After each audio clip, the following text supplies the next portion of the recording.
Good morning, friends. I'm going to try something, or I guess risk something a little different.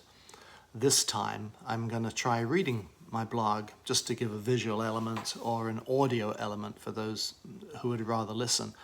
And today is tied up with a discussion I had with my men's group Wednesday evening about grace. And the title is Grace, Do We Earn It or Do We Own It? And I was very pleased yesterday, or I guess surprised, that my blog about speaking up for the voiceless almost went viral in a way that is unusual for my blog. So I wanted to seize the moment, as it were, and be more deliberate about communicating what I'm so passionate about with so many of you. And the scripture this morning is from Galatians chapter 2. And verse 16 says, "We know that a person isn't made righteous by the works of the law, but rather through the faithfulness of Jesus Christ." And then in verse 21, "I don't set aside the grace of God," Paul writes, "for if righteousness could be gained through the law, Christ did nothing or died for nothing." So we talked about what grace means to us, our response to grace on a personal level. It's one thing to have a theological or an intellectual understanding, but it's another thing to live as if we really are free and completely accepted by God and forgiven.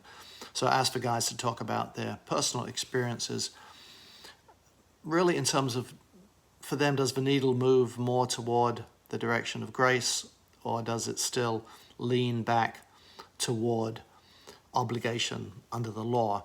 And how does that affect our lives and the way that we live? And one friend said that grace is absolutely there, it's indispensable, it's a fact of his life. And another one said that it's like it's banked, there's an account full of grace that's readily accessible. Sometimes we need access more than other times. And another voice said that it's good to know that grace isn't apportioned as a response to merit or according to merit. Another way to pass the question, my friend Paul said, not Paul the apostle, but Paul the scientist, is, does grace drive our behavior, or do we believe that our behavior determines what grace we get? And he pointed out that when he's getting it right, then it's the former, and too often, though, it's easy to slip into the other message, a message that Paul in Galatians chapter 1 said is no gospel at all. And essentially the question for both Pauls is this: grace, do we earn it or do we own it? I ended up stumbling into the following analogy. It's a little clunky, but I think it essentially works. Living here in the United States, I feel confident and secure in my freedom. I'm, in a sense, graced to be here. At the same time, I've always felt an obligation, well, maybe not so much an obligation as, well, I'd be dumb to pass this up, opportunity or an imperative to do something productive and useful with the gift. Understanding God's grace is similar.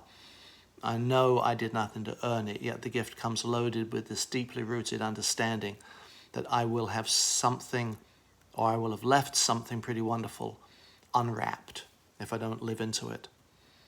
God's grace offered through Jesus Christ is something beyond pretty wonderful.